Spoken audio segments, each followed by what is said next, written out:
arrestimin. Koleg, Edhe është e paramenduar, e mirë menduar, se të paktën. jo më kemi folur dhe janë katër lloj pista. Apo në gjë nxehtësie si janë katër lloj pista psikologjike. psikologjike në cilat shfaqet personaliteti i kriminalit.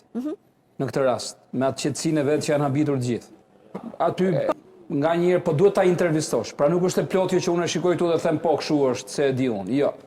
Duhet ta intervistosh, duhet ta testosh dhe pastaj dalësh një konkluzion nga se shpërfaqet aq i ftohtë, aq i mbyllur emocionalisht, pa empati, ai person në atë moment direkt masi ka ndodhur ngjarja, ka dorëzuar pistoletën, nuk ka ikur dhe ka qëndruar aty. Jo vetëm ai, po xhaxhai vet që është ngjitur.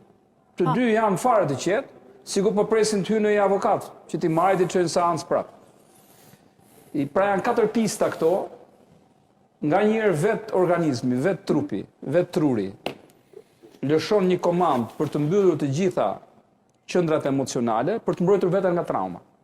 Dhe ti mban atë qëndrim ashtu, je pra antishok. Ri aty sepse s'ke çfarë bën tjetër, nuk mendon asgjë fare. Mund të kesh personalitet narcistik, që ti mburresh me atë që ke bërë. Dhe thua e bëra, dhe ri aty absolutisht as e dritën duart asgjë.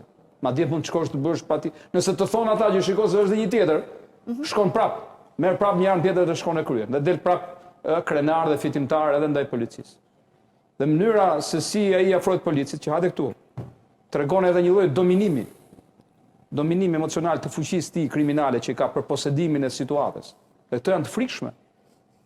Pra, nëse flasim për këto lloj pistash që unë përmend, njëra prej tyre është edhe pista antisociale. Që po ta lësh, pra po të kishte ikur, ai do bëj krim tjetër. Ai mund të shkojë dhe mund të merret me